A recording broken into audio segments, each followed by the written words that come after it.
social মিডিয়াত দেখিবলৈ পাইছোঁ এই নটিফিকেশ্যনখন সম্পূৰ্ণ ভুৱা আৰু মিছা সম্পূৰ্ণ মিছা আৰু ভুৱা এখন নটিফিকেশ্যন আমাৰ ৰিজাল্ট প্ৰচেছিং চলি আছে প্ৰায় সম্পূৰ্ণ হোৱাৰ পথত এতিয়াও 2-4টা কুৱেৰি আমালৈ আহি আছে আৰু যেতিয়াই আমাৰ কুৱেৰিখিনি মিট হ'ব তেতিয়াই আমি ৰিজাল্ট ঘোষণাৰ কথা প্ৰকাশ কৰিম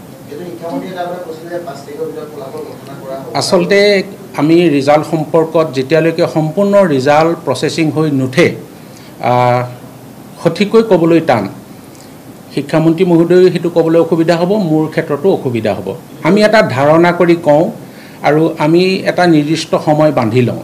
সেই সময়ৰ ভিতৰত আমি ৰিজাল্টৰ ফলাফল ঘোষণা কৰিবৰ বাবে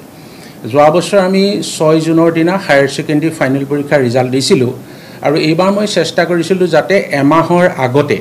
মই ৰিজাল্টটো দিব পাৰোঁ আৰু সেইমতে ভাবিছোঁ 10 মে'ৰ ভিতৰত আমি ৰিজাল্ট ঘোষণা কৰিব পাৰিম একেবাৰে